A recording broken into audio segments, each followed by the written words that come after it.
ready to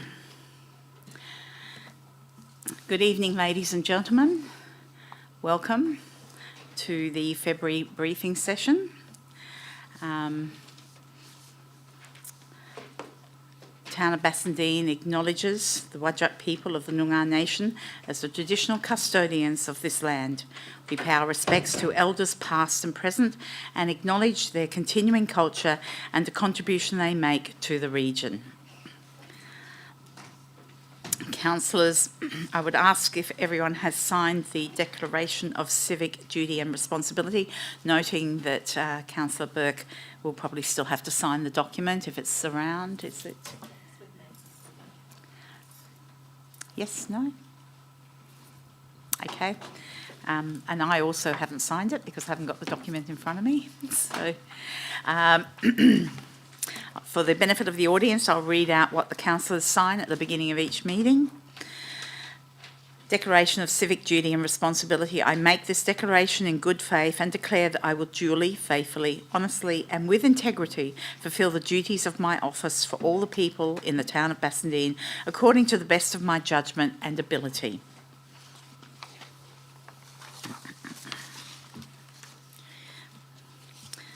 Attendances and apologies. Now we have an apology from Councillor Hayden Long and Councillor Talon Ames is on leave. Mr CEO, there are no other apologies for this evening? None, Madam Mayor. Thank you. Okay. Declarations of interest. Councillors, I'll ask if anyone's got a declaration of interest. Councillor Carter. Thank you, Madam Mayor. I have a declaration. Would you like to turn on your microphone?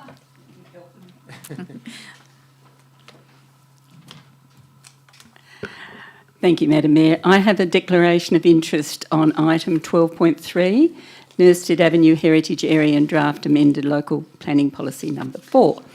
The nature of my interest is an impartiality one, and it's only because I'm a local historian and have written and researched about this area.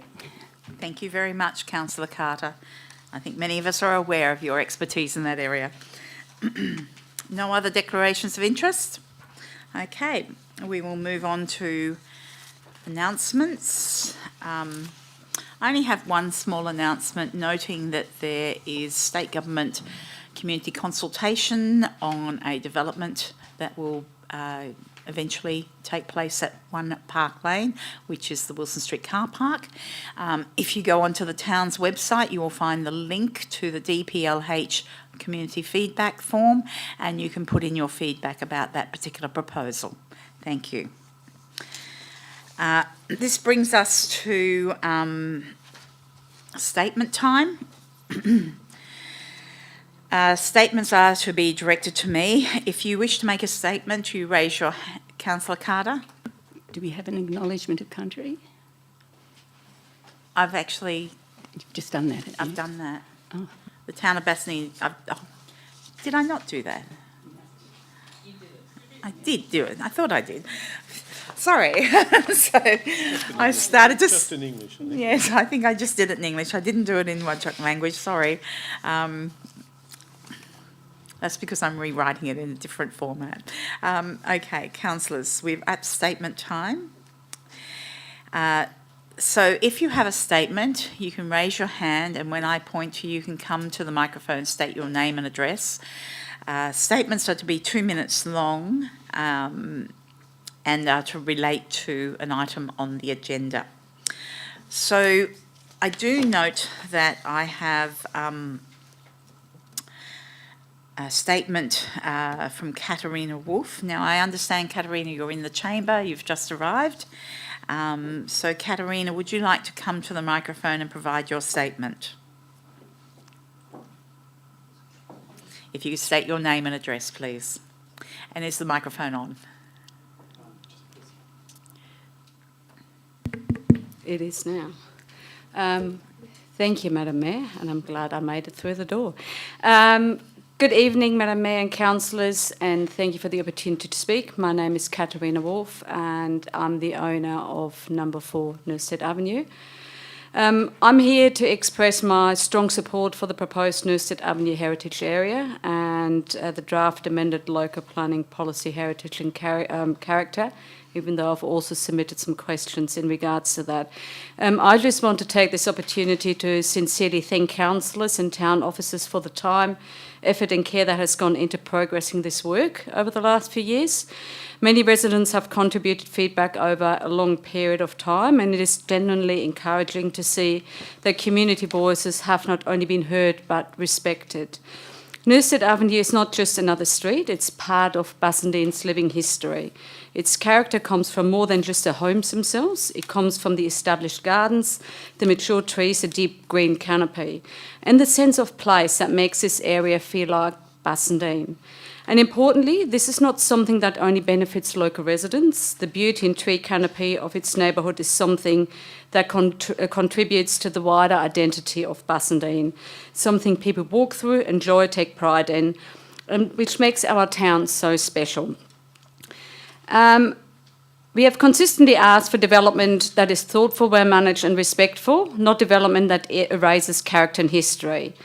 After years in resident input, I'm genuinely pleased that we have reached this stage, and I'm strongly in support of Council progressing this proposal. So thank you for your leadership and for supporting a future that protects Bassendean's heritage and its green character. Thank you, Katarina. Leave it on? Do you have more? No. Do I leave it on or turn it off? I'll leave it on, thank you. Thank you. Ladies and gentlemen, I would ask if there are others in the audience who would like to make a short statement.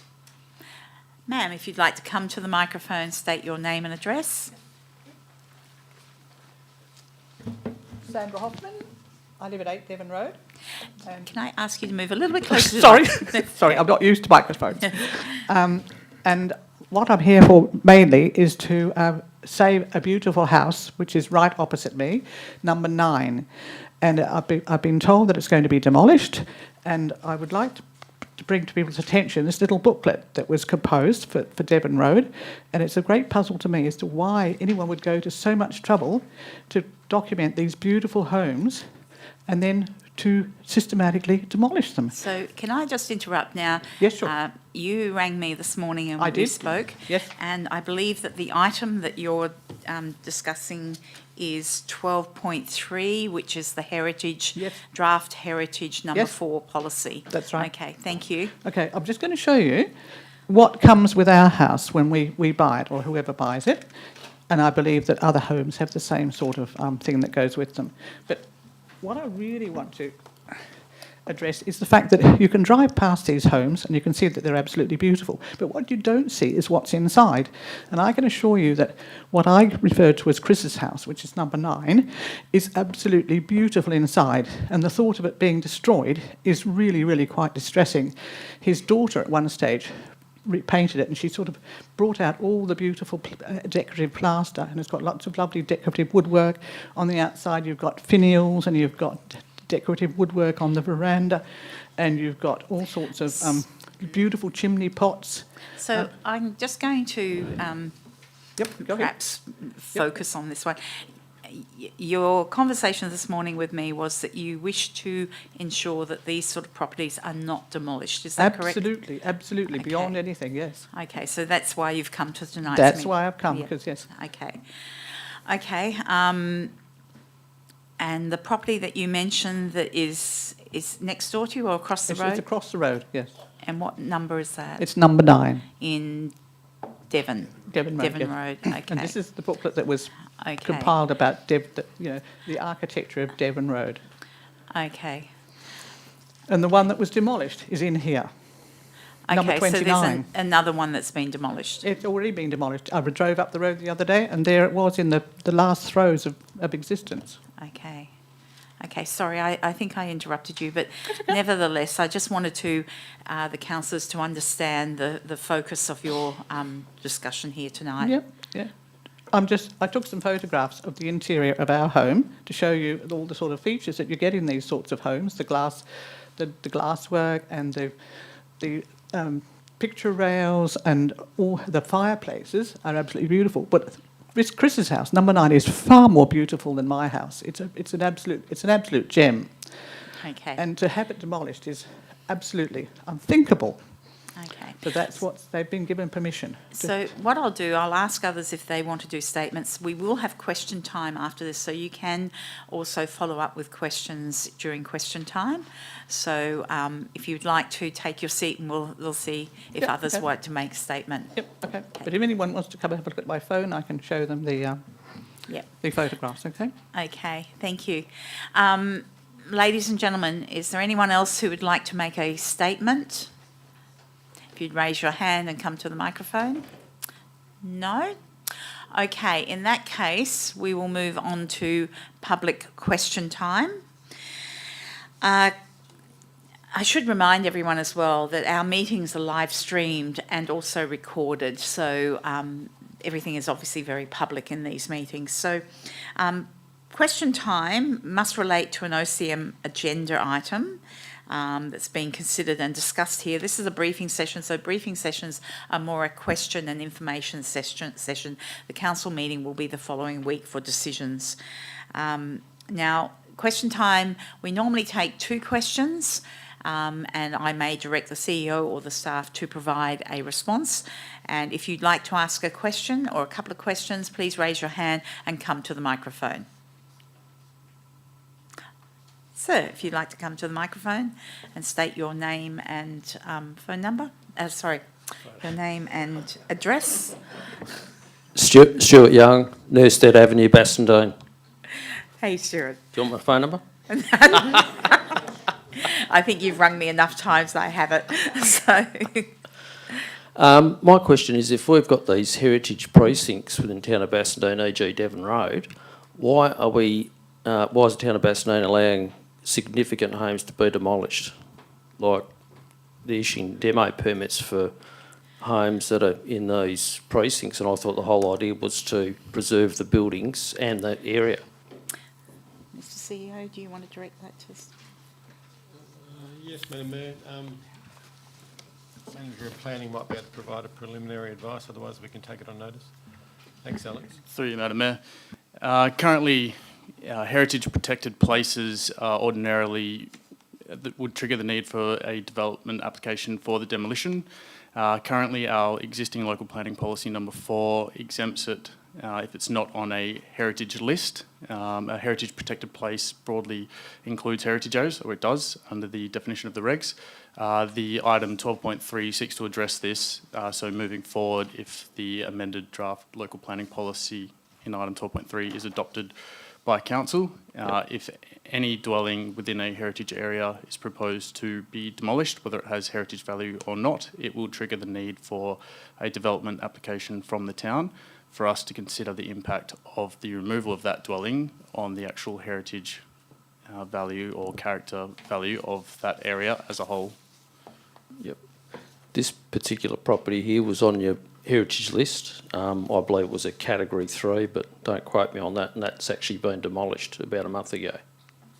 I can probably expand upon that as well. There is a difference between a local heritage survey, which identifies all 4 management categories within the town's district, and then there is a heritage list, which a heritage list is considered a heritage protected place and is what has the statutory protection. Our heritage list at the moment only extends to category 1 and category 2 properties on our local heritage survey. So it's category 1 and category 2 properties are considered heritage protected places and are on our heritage list. So there's a difference between the 2 documents. So does a heritage precinct cover buildings as well, or just the area? It covers buildings as well. Yep. Although the current policy exempts the demolition unless it's on a heritage list, which is our category 1 and category 2 properties, which we are addressing via the amended draft local planning policy in item 12.3. Okay, thank you. Can I just hand these around to you, councillors, just pictures of the houses? Thank you. Are there any others who would like to ask questions on any item on the agenda? No? Okay, whoops, thank you, sorry. I do also have some emailed questions as well, but Well, we just might just ask first. It is in relation to the draft precinct structure plan. So I guess my question first off is just do I raise that in this forum, or is that later on within the agenda?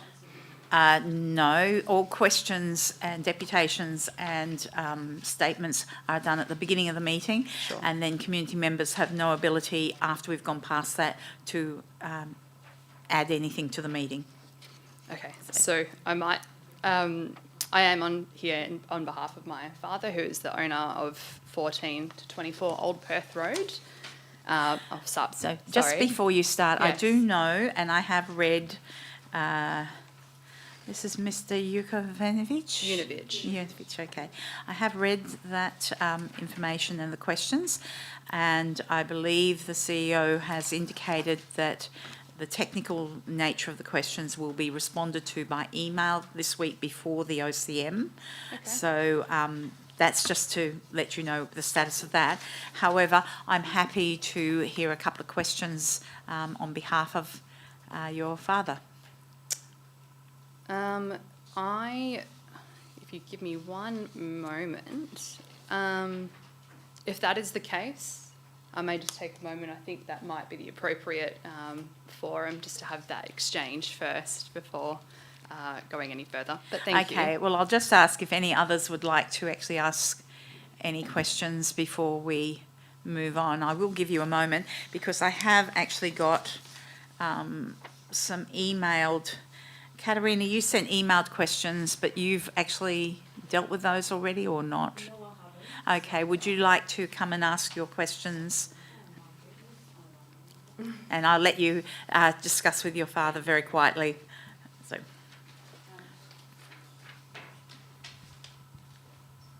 Thank you, Madam Mayor.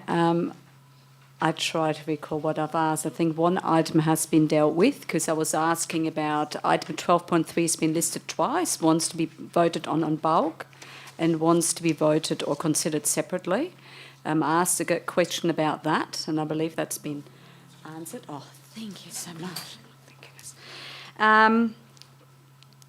Yes, so the other question I had was around, given that we're talking about heritage areas tonight, I wanted to seek clarification in regards to a reference being made to Lamb Street under item 12.3, and it was referring to the proposed heritage and character at this point in time being limited to Nurstead Avenue only, but there's a scope, or it sounds like there might be scope or consideration to actually add other areas like Lamb Street to either heritage area or to have a special built form kind of consideration. I was wondering if there is such consideration to extend what we've got currently in place, or if the reference to Lamb Street in the document is basically a hangover from the community consultation.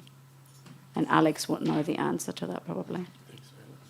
Provide a response through you, Madam Mayor. So we're only proposing to designate the Nurstead Avenue heritage area as identified in the attachment to the council report, and only proposing to include design guidelines for that area within the local planning policy as required when dealing with the heritage area. The broader Success Hill frame, which includes Lamb Street, at this point in time, it's only intended to be dealt with design guidelines via the precinct structure plan. Through the advertising process of the draft local planning policy, there's an opportunity for the community to provide comment, and we can consider the submissions on that. Okay. So even though the consultants kind of pinpointed a few properties at this point in time, there are no further plans to put further guidelines in place? In terms of, are you referring to contemplation of a heritage management category for those properties in relation to the attached? Specific build form, success? kind of, yeah.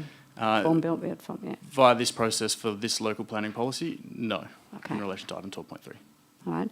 And my other question very much adds to earlier discussions. I just really want to get my head around that realistically, what protections will be afforded to the properties in existing and newly proposed heritage areas, like the one on Devon, but also if we're going ahead with the Nurstead Avenue heritage area. So how will demolition applications be assessed, and will the impact on the area as a whole be taken into account?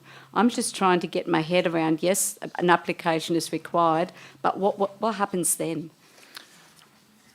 Through you, Madam Mayor, there is guidance under 2.8 of the draft. Well, it's existing in the local planning policy, and we've removed provision A, which is the exemption, but there is still criteria that guides us when assessing a demolition application for a heritage protected place. You're more than welcome to provide comment on those provisions through the advertising process. So just as someone who doesn't deal with this on a daily basis, to get my head around it, where does it go? Does it go over to the town and to the planning officer who actually looks at it, or does it come back to council? The assessment undertaken would be by a planning officer. The decision of the demolition of a heritage protected place could be determined by the delegated authority or by council. At the moment, staff would have delegation to deal with it.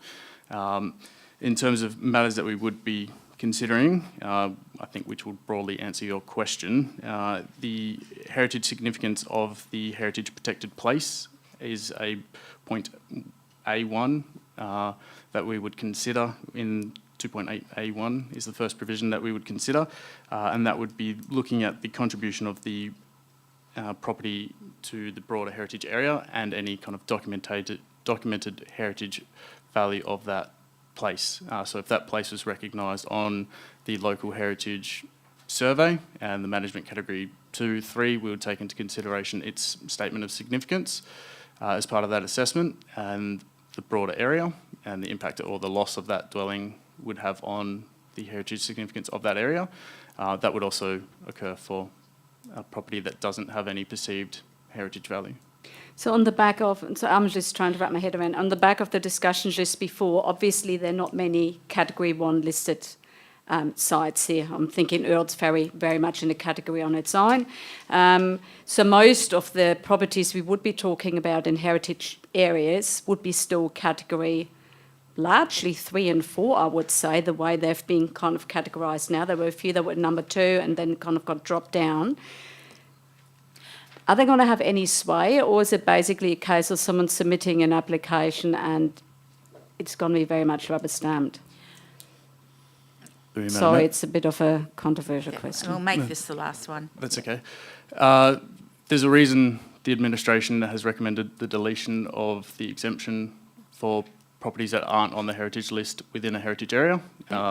There's a belief from the administration that the value of the heritage area should be considered as a whole, and the loss of those dwellings would, for example, if you lost all Category 3 heritage listed heritage properties within Nurstead Avenue, would that detract away from the overall heritage value of that heritage area? Yes, we're trying to avoid that, and that's why we want the contemplation and consideration of properties that aren't listed on the heritage list and have as of right statutory protection when we're considering applications in heritage areas. So we're trying to look at the area as a whole and the loss of those properties in the context of the broader area.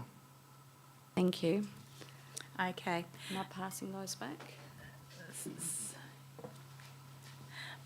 Okay. Ladies and gentlemen, I will ask one more time if there's anyone who'd like to ask some questions. Thank you. And then we will conclude question time. I'll try and keep this one brief. So obviously speaking in relation to 14 to 24 Old Perth Road between the train station and Bassendean Library, just want to understand the planning rationale behind the height framework applying to that particular zoning, which I believe is what the proposed is with the draft precinct structure plan, RAC2. So I want to understand, my understanding with the draft that's been put in place is that the cap is at 6 stories. When I refer back to the state planning policy in regards to the primary controls table, it refers to that particular zoning at the building height would be 7 stories. So with the plan that's about to come into place, why is the town proposing something of lesser height per se? Through you, Madam Mayor. With your questions, I'll look to take those on notice and provide a written and detailed comprehensive response that you deserve based on your initial queries. I can provide a high-level reasoning for it, though, in terms of the building heights are primarily based off our adopted town centre master plan, and the discussions with GHD, who's the consultant who prepared the draft PSP, is the 6-storey limit in those locations is also to do with the solar access for sites. But I can provide more in-depth rationale for you in a written response. So Okay. on that basis, am I able to ask one last one, please? You keep it quick, yeah. I'll keep it brief. On that basis, is it comparable to other, let's say, precincts like the town of City of Vincent and City of Stirling, with what they have in line with I their don't think you can compare. So, yep. I'll- their draft precinct, with their structure precinct plans? I was just going to say that each precinct structure plan is tailored to a specific area, so I'm not entirely sure that you can compare apples for apples, but I am interested in the response from our planner. Through you, Madam Mayor, the draft PSP reflects, I guess, the desire for the Bassendean town centre. I would need to double check with the consultant in terms of how much comparison was undertaken with other local government areas, but it is in your initial questions, and we'll provide a written response to it. Thank you. I would like to thank you for your questions, but I do note that with the email, a lot of the questions were quite detailed and a lot of technical information. So I do think it's appropriate for our planning staff to provide a written response to you, and on that basis, then you can form your opinions for the feedback that you'll provide during the consultation period. Of course. Okay, thank you very much. Ladies and gentlemen, unless there are no other questions, I'm going to move on. Deputations, we did have previous proponents who were proposing a deputation, but it ended up being more a series of questions. So we'll now move on to the report items. The first report item is the draft Bassendean Town Centre Precinct Structure Plan. And CEO, would you like to have your Director of Planning? Yes, the Manager of Planning and Regulation will introduce the item, Madam Mayor. Thank you. I think tonight, Alex, you stay from that location. Thank you. Yep. Yep. Alrighty, the purpose of this report is for Council to consider if the draft precinct structure plan for the Bassendean Town Centre is acceptable for the purposes of advertising and to advertise the draft plan. In the view of the administration, the draft PSP has been prepared in the manner and form and includes the information required under Schedule 2, deemed provisions of the Planning and Development Local Planning Scheme regulations, and as outlined in the WA Planning Manual Guidance for Structure Plans, and is therefore acceptable for advertising purposes. The precinct structure plan sets a vision for the precinct and area that broadly aligns with the town's local planning strategy, town centre master plan, and provides guidance on built form and land use planning matters. Council next week is not adopting the draft document, but rather determining if it is acceptable for advertising and commencing the formal statutory process for a structure plan under the planning and development framework. Any questions from the elected members? Okay, so that was short and sweet.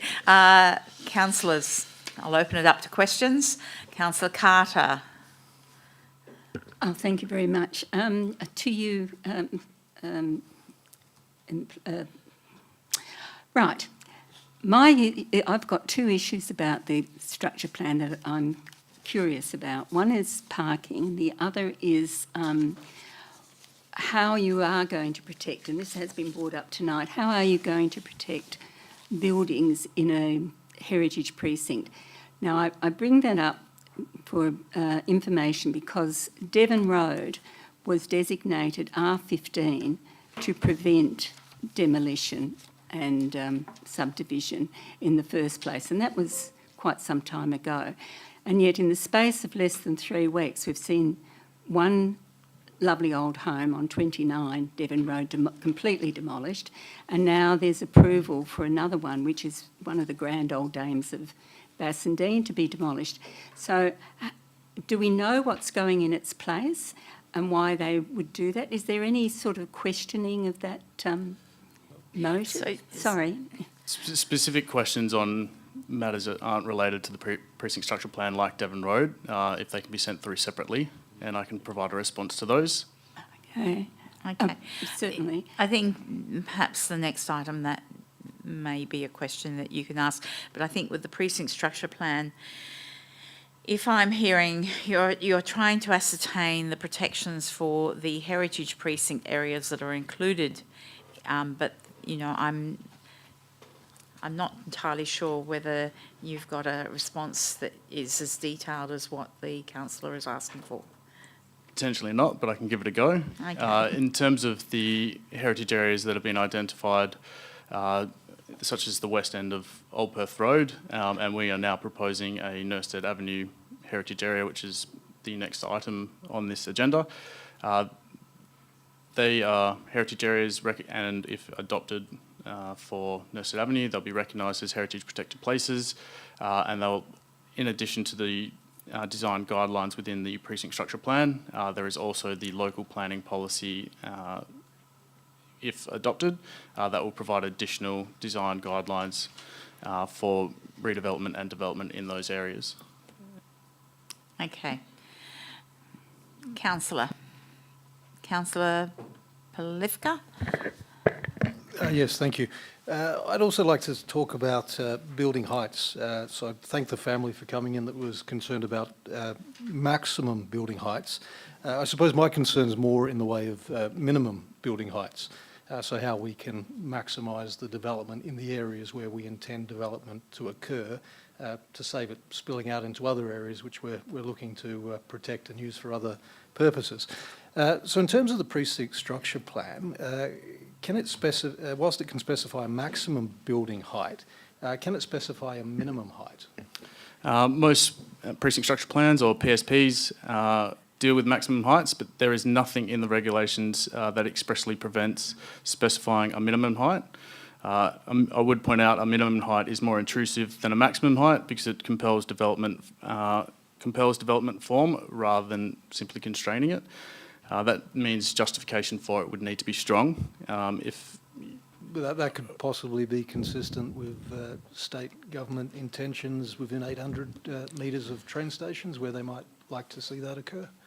It may be considered in those locations, yes. If you are alluding to amending the draft document to propose minimum development heights within the town centre, I would warn councillors that may result in delays to the precinct structure planning document and incur additional costs, as that would require additional planning work that hasn't necessarily been accounted for at this point in time. I suppose at this stage it's just to understand it and how that might play in the community consultation.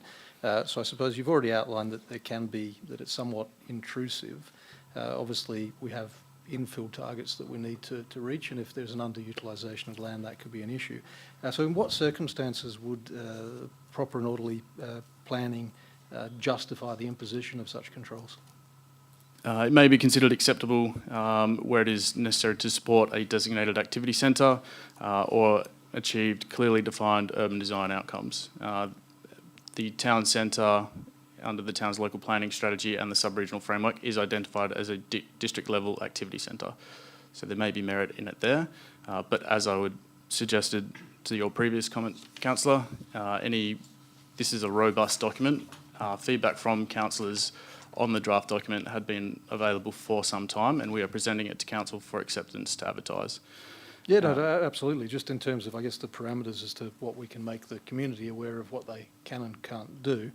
So in terms of that, how do we convey that to the community? So we approve the plan, which, look, I concede a lot of work's gone into it, a very good document, but how do we notify the community that if that was something they were interested in, that they can give feedback in those terms? We just recall we are not approving the plan. We are accepting the plan for the purpose of advertising, for and then advertising, yes. council will adopt it and send it through to the department for the ultimate consideration by the state government. Through the advertising process, though, Yep. how can we communicate to the community? So a community member might pick up the document, they'll look at it and say, well, yeah, that's all in order. But how can we alert them to the fact that you could impose minimum heights? Right, can Yeah. I just suggest, Madam Mayor, that that's quite subjective, and it's not our role to advise the community what they might wish to do, and that's a particular desire of a particular councillor at a particular time. And I think we're on thin ice here if we think we're trying to sway the community in a certain way. We need to put the document out there, trust our community to be articulate enough to read it and make their own comments.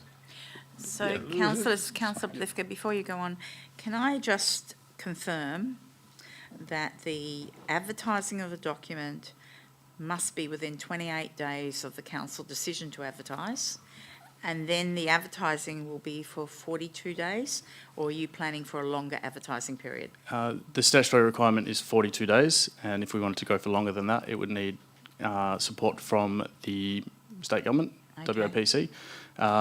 It should be noted, though, we do actually have 49 days because of the Easter period. If we Okay. advertise over Easter, it's Yep. extended by a week, and it will be 49. And period. can I just check with Mr. CEO that that document and being advertised would standardly be promoted via our town's various media to let the public know that they can actually engage, read the document and provide their feedback? Is that correct? Right, okay. Councillor Plifka, you still have your light on, so it looks like Yeah. you've got more questions. Well, I suppose just in terms of whether it's height or any other parameter in the precinct structure plan, how would the community be aware of those things which can be changed and those which, you know, have to remain in place? Okay, I'm going to step in here and indicate that generally when we're putting things out to community consultation, there is usually a rider on there that should members of the community have questions, that they can indeed contact and engage with the planning department. Is that correct, Ms. CEO? Right, okay. So there are avenues there for people. And for instance, you've got a gentleman tonight who sent a very long list of questions which were technical in nature and certainly quite superior questions, if I do say so myself. And I think that written responses or engagement with people when they've got such detailed inquiries is something that our staff are always open to dealing with the public in that respect. So I do agree with the administration that we cannot be seen to be leading our community to provide feedback in a certain way. So we do have a very articulate community, we do have a very engaged community, and I believe that our community will respond, and I hope you all respond, because if you're here, it means you're interested. So I do hope that you engage in this process going forward and provide your feedback in whatever area of the planning matter that will be before you. But those documents will be available on the town's website. We usually advertise on the Facebook page, and normally there are documents available for perusal in our library and the office. Yep, so there are opportunities coming up, but you're getting a precursor tonight telling you that in approximately 5 weeks' time, this will be out for community consultation for a period of about 6 weeks. So there's going to be opportunities for feedback. Councillor Plifka? The final question on that. The precinct structure plan seems to, on occasion, have a catch-all provision where other parameters can be overridden if the community interest justifies that. Is that something which ordinarily would be in these sorts of documents to give that, I suppose, reserve power to the decision maker of the day? I believe you're referring to the community benefit scheme and potential density bonuses. Yes, yes. Yep. Yes, it's not uncommon for these to be included within a precinct structural planning document. And that's to give the flexibility and power to a decision maker in the future? Yes, if there are, for example, there's a trade-off for the town to get community benefit, and the trade-off is the developer is able to access higher density development. That is a common approach in terms of a community benefit kind of scheme within a precinct structural planning framework. Okay, thank you. Thank you. Councillors, are there any further questions on this particular item? Councillors, I would encourage you, if you have any questions, could you please email them no later than tomorrow, because I think that our planning staff would like to be fully transparent and give you all the information that you require. So I would urge you to provide information or questions as soon as possible, if there's anything else that comes to mind between now and tomorrow. This now brings us to the next item, which is 12.3 Nurstead Avenue Heritage Area and the draft amended local planning policy number 4, Heritage and Character. And again, Mr. CEO, I believe that our Director of Planning will be our Manager of Well, Planning. he's potentially good enough to be director. But he's Yes, currently a manager. yes. Sorry, I elevated you. That's the CEO's job. Yeah, thank you, Madam Mayor. The purpose of this report is for Council to consider designating a heritage area for Nurstead Avenue and adopting a draft amended local planning policy number 4, Heritage and Character, for the purposes of advertising. This report is in response to a resolution of Council in April 2025 to review local planning policy number 4 with the intention of amending it to designate a new heritage and character area. This resolution initially proposed to have the area bounded by Guildford Road, Lord Street and the Perth to Midland Railway line part of a heritage area designation. However, through refinement and the community engagement, the town staff, in conjunction with JHD, as part of the precinct structural planning process, had a separate engagement with Nurstead Avenue residents. We've refined that to properties with frontage to the west of Earls Ferry Court and Nurstead Avenue, and stopping at Lamb Street, Thompson Road, sorry. The proposed heritage area remains an example of key architectural periods that reflect Bassendean's early 20th century growth and includes 8 properties recognised on the town's local heritage survey as having some heritage value, and therefore it is appropriate to be considered for a heritage area. The town has also prepared design guidelines that are proposed to guide future development within the heritage area within the amended draft local planning policy. These provisions align closely with the heritage and character provisions within the draft precinct structure plan being considered by Council under item 12.2 as well. The draft amended policy does not duplicate operational controls within the residential design codes. Instead, it provides complementary design direction that reflects the heritage significance and desired character of the area in the context of the applicable coding. The town has also made additional amendments to LPP 4. These include administrative updates to terminology within the policy to ensure consistency with the state planning framework, as well as the removal of the exemption from the requirement to obtain development approval for the demolition of dwellings within heritage areas that aren't on the heritage list, as we've kind of mentioned earlier tonight. Is there any questions from Councillors?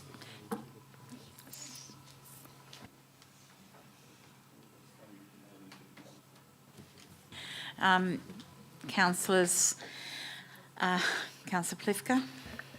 Yes, so as I understand it, on account of saying any dwelling within these areas needs a development approval, that I guess essentially resolves the issue as to whether category 3 should be elevated to be on the list as opposed to just being on the survey? If you're referring to a broader review of the local heritage list to include potential category 3 properties, that can be done, but my suggestion would be that that is part of the periodic review of the local heritage survey and local heritage list, which is due to occur in 2027 as part of its 5-year periodic review. The measure that's taken through this policy, though, will be a good interim measure in terms of it will afford more protection to Category 3 than we currently have? It'll only afford protection to Category 3 properties within designated heritage areas because they become heritage protected places and are recognised as having statutory protections. Yes. So it's not on account of them being Category 3, Category 4, they don't even need a category, it's all houses whatsoever within the heritage Yep, area? Yes. correct. Yes, that's correct. Okay, thanks. But it you- doesn't oh, you blatantly elaborate, apply to. It doesn't apply blatantly to Category 3s because they're not on our heritage list, and if they're not in a heritage area, they're not considered a heritage protected place. And my suggestion would be to look at that as part of the periodic review of the local heritage survey and local heritage list. Okay, thank you.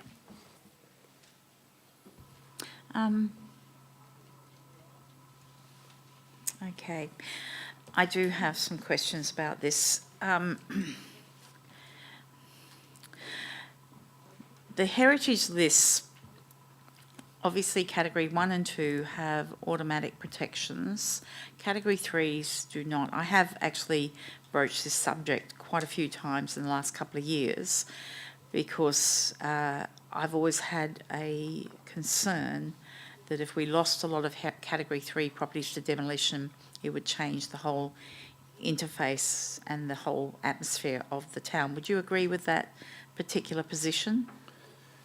If you look at our local heritage survey, the definition under the management categories for Category 3 is their conservation is desirable. Yeah, okay. So, and thank you. We did have an email exchange, so thank you for the information that you provided.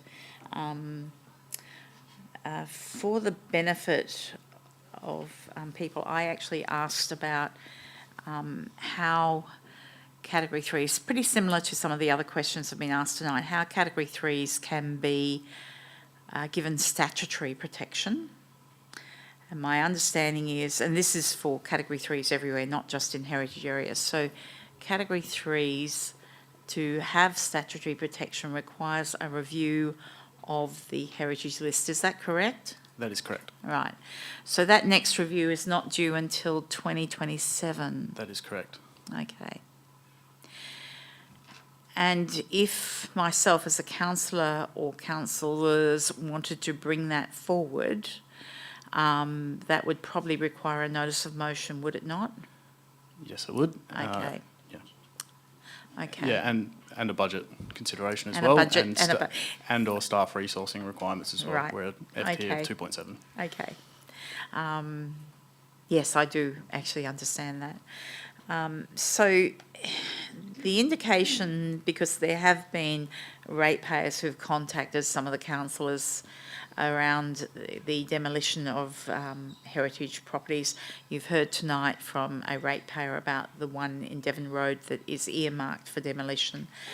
I'm trying to understand why those properties that obviously in Devon Road particularly it contributes to the landscape of what is that heritage precinct.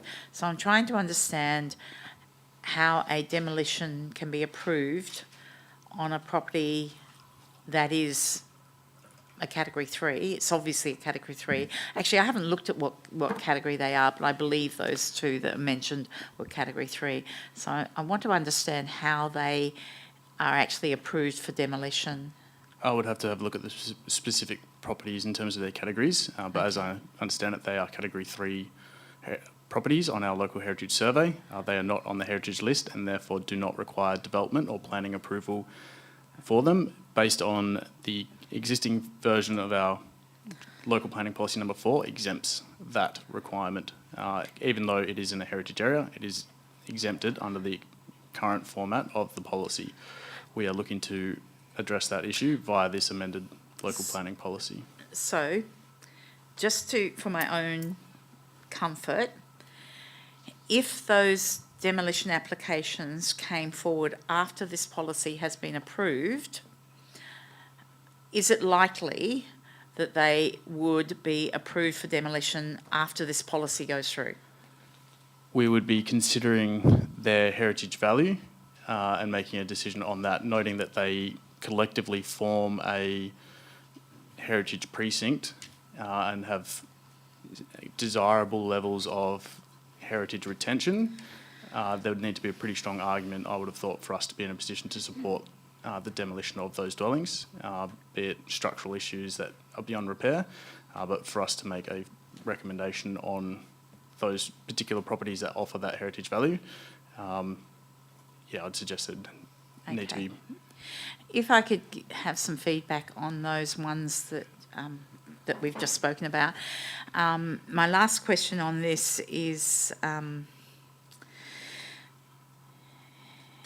there, as a planner with expertise and skill, do you perceive any additional ways in which we can, via this policy, increase the protections for the heritage properties of all categories in these precincts that are designated as heritage areas?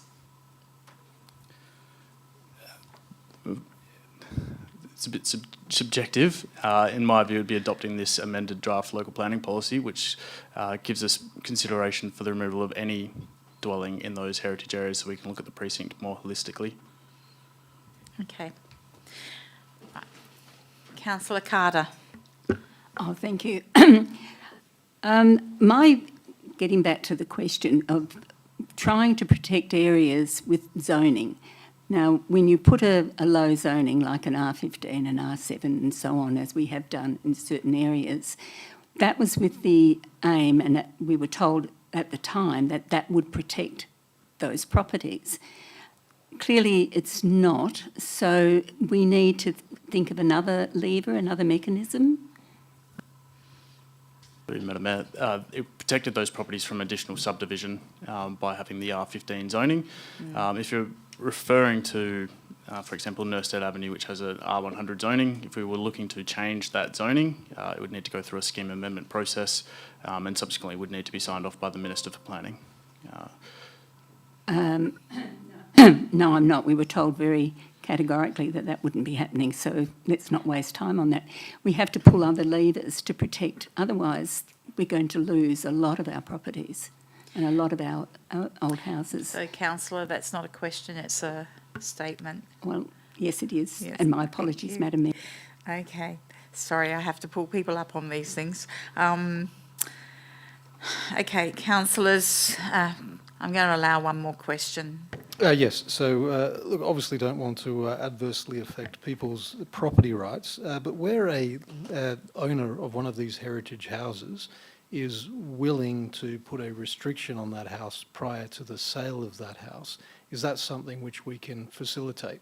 So obviously they may get less for the sale of their property and they may well be aware of that, but is there a way in which the current owner of a heritage house, who might be very attached to it on account of all the renovations they've performed over the years, how they could afford some protection to that property going forward if they are in the unfortunate circumstance of having to sell it? I'd prefer to take that question on notice. Yes, okay. Okay, thanks. Councillors, I'm going to draw a line under this because we are going round in circles a little bit. So, okay. So, councillors, the next item on the agenda is 12.4, the annual budget, the mid-year review. Exciting things. Thank you, Madam Mayor. The mid-year review will be presented at the upcoming council meeting. It is a statutory review of the 25-26 budget as at the 31st of December. We held a workshop on the 10th of February to go through the detail, and there have been no material changes since that time. So the council report will be circulated shortly for formal consideration at that meeting. Thank you. Councillors, are there any questions on this item?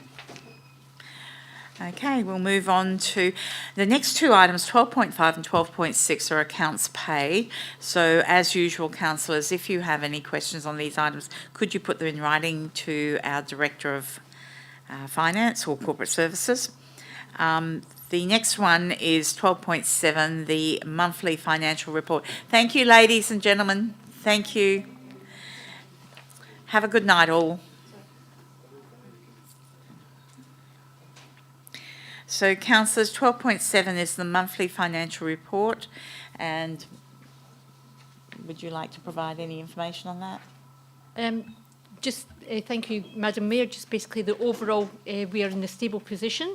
There are no material concerns in this report, and most of the variances you will see are the timing differences, particularly around materials and contracts and some capital works, which is normal at this point of year. And the revenue is tracking expected and expenditure is being monitored closely. Okay. Our cash position remains sound and we have sufficient funds to meet our commitments. There are no compliance issues to report, and all payments have been made in accordance with regulations. So we're in a good position right now, so there's nothing actually standing out to report. Councillors, are there questions on this item? Okay, so we'll move on to 12.8, which is the policy review, street name and directional signs policy. Mr. CEO. I'd love to introduce the Director of Infrastructure and Sustainability to dulcet tones. Thank you, Cameron. Thanks, Madam Mayor. I've probably got the least exciting item up tonight, I'm assuming. So this report is basically a review of a policy that should have been reviewed years ago. It's quite an old policy. Having said that, everything in the policy we're actually happy with. So I guess just a little bit of a background or summary on what this policy is. It defines what we will allow, what we will approve, where they can be placed for our. It's really in two parts. Our street nameplates is one of them, and as part of the review, there's no proposed changes to the previous policy on that. And the second part is around directional signs, and with that particular part of the policy. In the policy, it talks about the signs that the town will approve, and it's really around those organisations where they haven't got a commercial benefit. So the existing policy, or the old policy, has shopping centres in there, and the town, the view is that shopping centres have got a commercial, I guess, part of the business. So shopping centres have been removed from the list of directional signs. And that's the only change to the policy.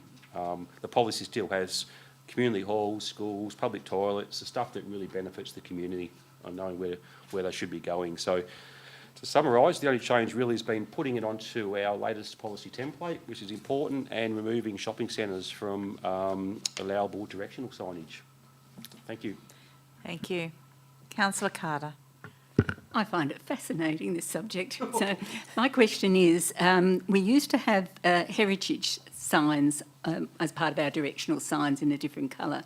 Are we still going to be having those, or are we having a whole different look at these things? That hasn't changed, Councillor Carter. So what we are doing is we're finding at the moment we've done a recent audit of our signage, and there are some faded signs out there. Some of those included parking signs. So the aim in the next 6 months is to go through those signs that are faded or need to be replaced and gradually work on those. But there's no change to that part of the policy, Tandy. Thank you. Councillor Polifka. So this policy is just as to the form of the signs. So when it comes to naming a street, which I think was an issue we had many years ago, is that in a different policy? No, it's just Yeah, certainly different policy, Councillor, because this is around street nameplates, and most of the time it's around replacing signs when they're stolen, which is unfortunately quite common, depending on the name of the street, and vandalised or just faded, so they've got to be replaced. And it talks about the lettering sizes, the allowable colours, things like that. Yeah, just the physical object itself. Yeah. Yes. Okay.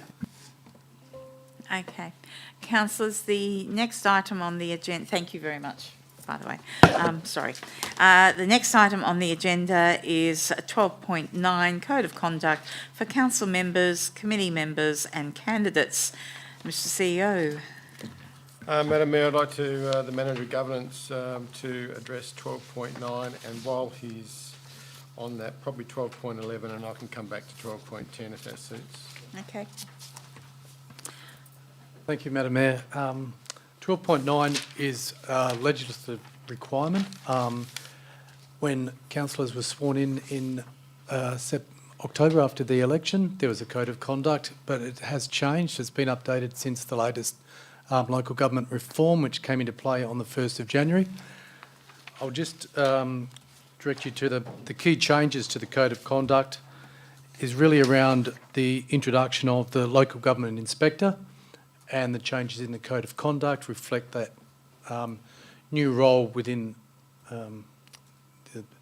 that Department of Local Government. So changes, reference to the inspector in those clauses, and there's the inclusion of the following, the 14A and B, which is an appointment of the monitor, the process undertaken, the performance of local government functions, and then there's how conduct breaches are now conducted. So our Code of Conduct is based on the Model Code of Conduct, which is how the previous Code of Conduct was also adopted by Council, was basically the Model Code of Conduct. So the recommendation is to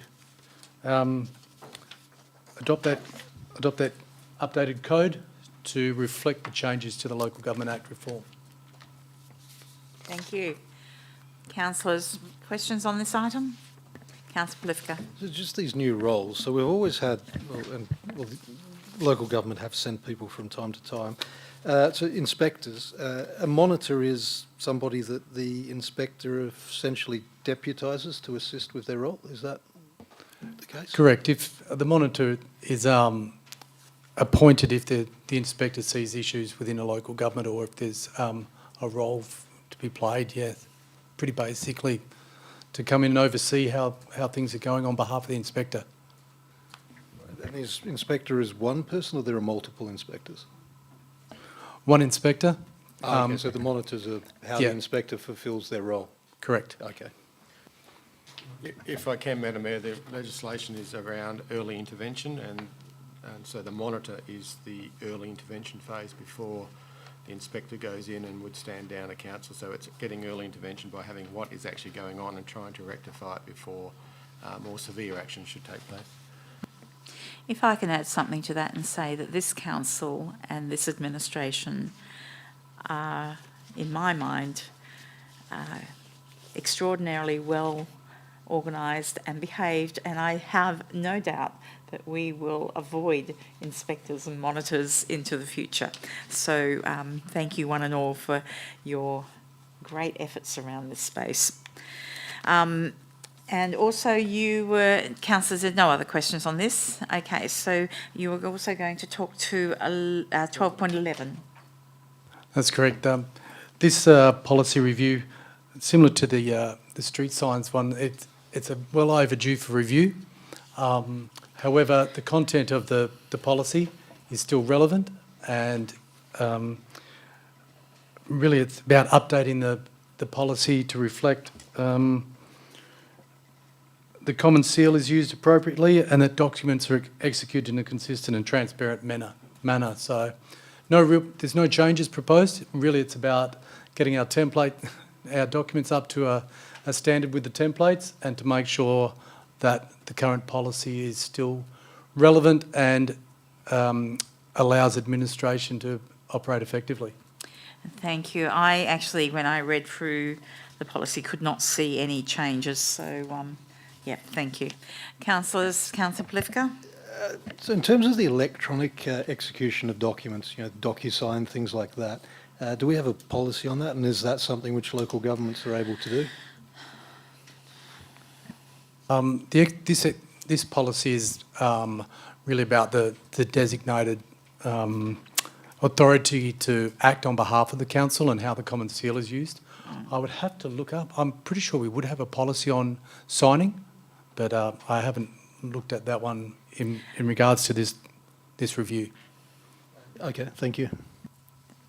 So we now drop back down to 12.10, which is the Councillor Plan Quarterly Report. Now, councillors, you will be aware that I sent through an email with what were mostly minor queries. So, Mr. CEO, I don't expect answers on all of that, as you indicated. That'll be dealt with in the before the OCM. Yes, thanks, Madam Chair, for those questions. It demonstrates to us that your way of reading and you do care about our performance, which is admirable. So there are a number of questions, and we'll have those out Thursday afternoon, so council will have time to read those before the next OCM. I just wanted to bring council's attention to the complete status report, that there were 64 actions, 18 of which are complete, 42 on track, 2 on monitor and review, and 2 not started.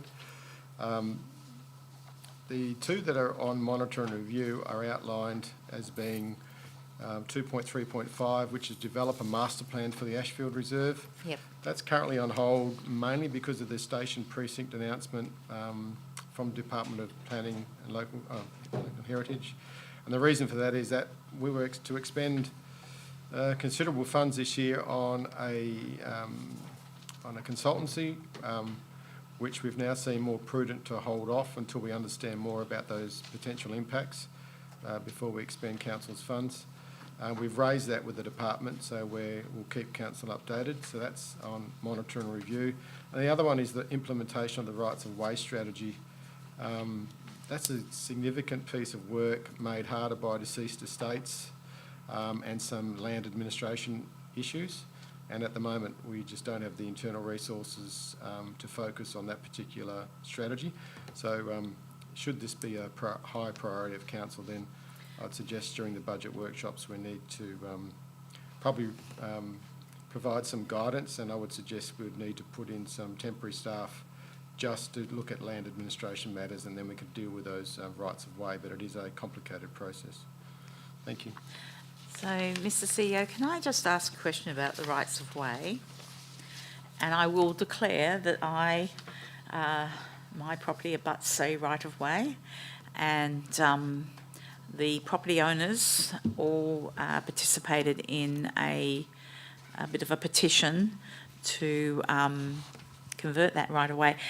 Can I ask if there was a template of some description for the property owners themselves to try and pursue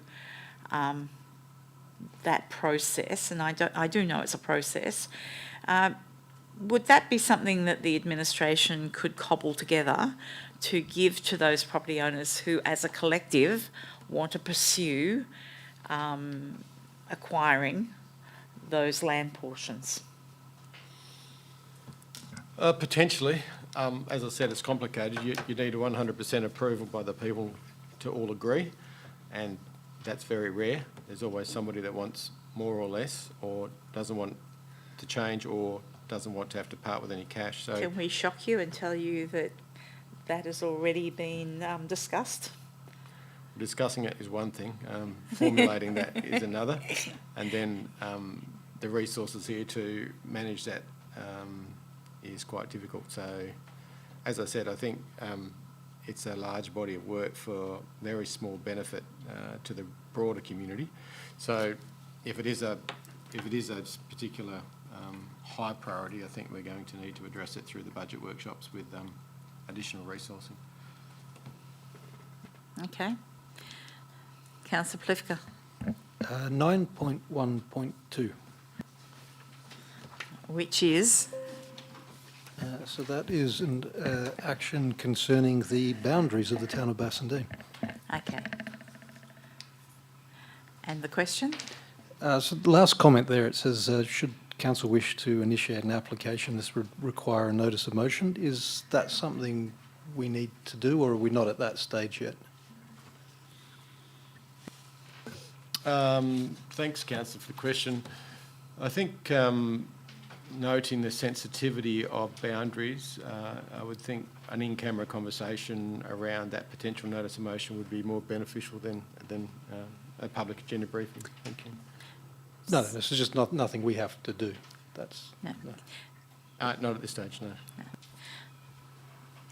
Councillors. I will make a comment on 4.2.3, which is the offset emissions, which was in my email.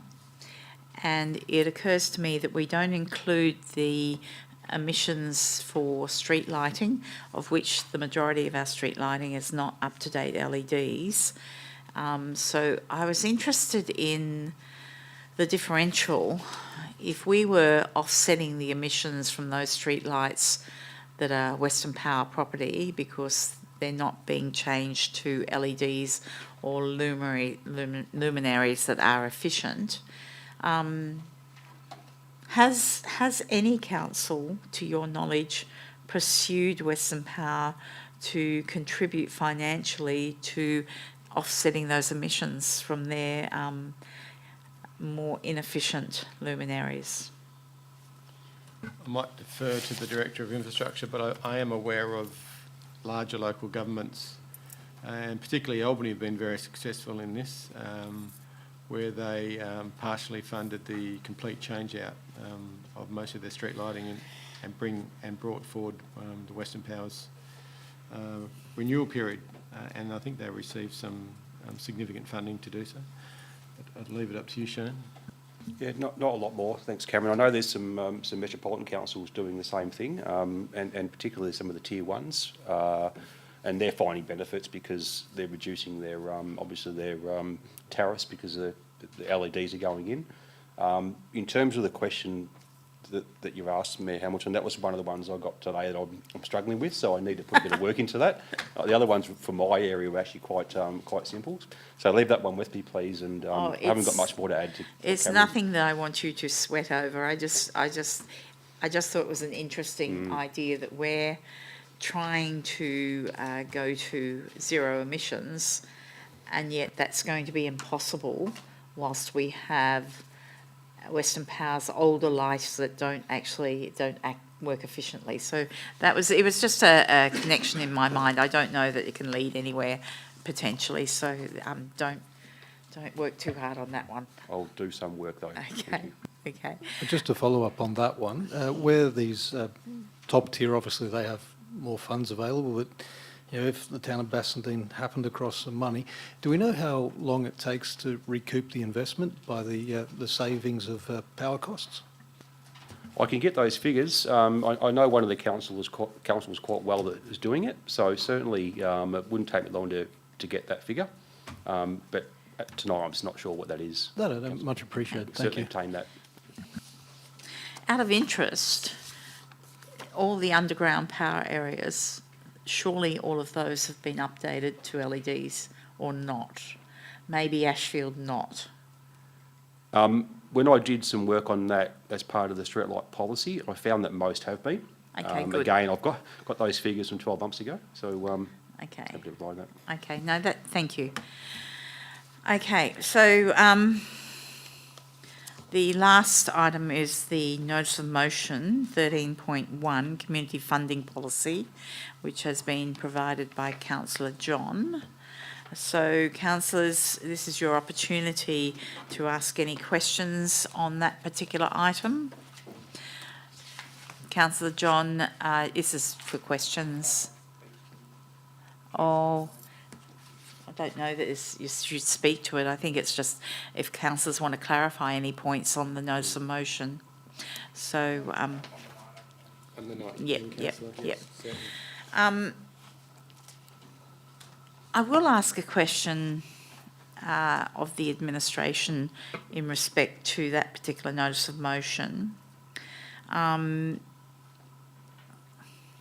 Is there because we speak often about this being a small council with limited resources, is there a level of staffing, resourcing that's required that may well be difficult to accommodate? Yeah, good question, Madam Mayor. On this occasion, no, because I think it's part of our continuous improvement process, which is particularly at this time of the year, so the timing is good. We'll be looking at everything we do in relation to budget items and working out, one, whether they're effective, and two, whether they can be done more effectively or cheaper. And given that we do have community funding pots of money, we need to measure our effectiveness in those and see if they're still relevant. So this particular timing, I think, is good, and the staff have embraced the opportunity. It's just a matter of dedicating the time, but we have committed to doing so. Okay. So can I ask another question? Because clearly we have a variety of different community groups that have differing levels of expertise, but also some community groups provide an exceptional amount of volunteer labour that saves the town a lot of money. I'm thinking particularly of some of the revegetation that goes on, and I'm wondering whether, you know, if the gist of this notice of motion requires them to provide more time for applications and co-funding and things like that. I'm wondering if that's a good use of that resource, given those volunteer hours are so significant and they do save the town a lot of money. Yeah, I think the intent of the policy is to do exactly what you want it to do, which is to cut the red tape and let people get on and do good things for the community or for their club. So we need to look at our processes and make sure our processes are making it easy, and that's one of the intents of the motion, I would argue. I guess where I'm coming from, co-funding,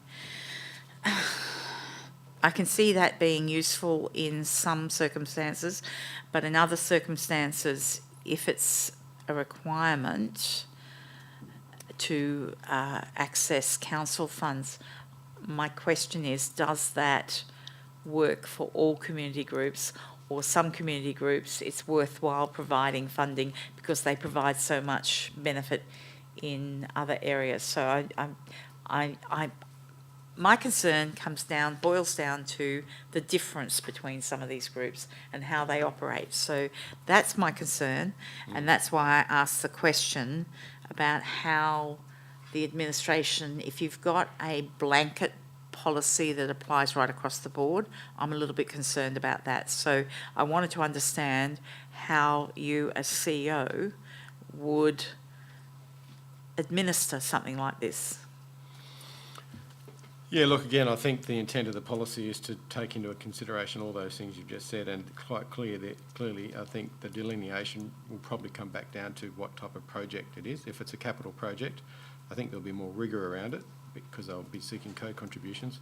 But I think for community groups, planting trees, bush care, sausage sizzles for sporting clubs, so not capital works, I think we need to remove all the unnecessary disincentives we can, and not to ask for co-funding. In fact, the councillors, some of the reasons from the council was to not to make successful clubs jump through more hoops just because they're successful. In other words, I think the intent is there to say that just because you're successful doesn't mean to say you should have funds removed. So they're the things that I don't think we're ever going to get 100% right, and we are talking about a small cohort, so we need to make sure there's some nimbleness in our policy and some understanding, but I'm talking about small grants here, probably 5,000 and under, with far less red tape, but then anything that's more significant, obviously the level of due diligence would be much more. Okay. Right, councillors. Councillor Polifka. So just to understand motion 13.1, so point 1 there, the last 5 dot points are sub-paragraphs of the first dot point? Is that? Might need to speak to the councillor.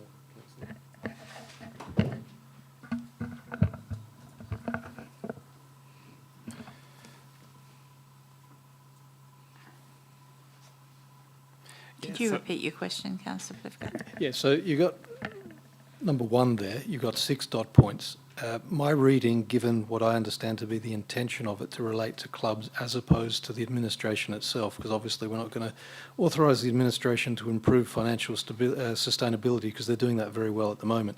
But it's just to say that the last 5 dot points, they're sub-paragraphs of the first dot point.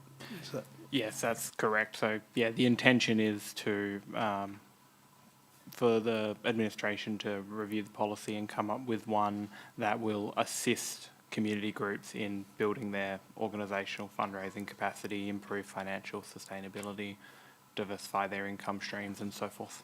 Yeah, okay, I get it. So, yeah, they all relate to the clubs as opposed to the administration. So in terms of that, I mean, potentially, obviously not on draft your motion, the request the CEO authorise the administration to, that next bit could all be part of it, and yeah. It's a formatting, good pick up. Yeah. Just so that everyone sees what's being intended and how good the motion is, so thanks. Okay. Councillors, any further questions? Okay. So on that note, I'll close the meeting. Behind closed doors, there's another Oh, confidential matter. apologies. We do. So we will go behind closed doors.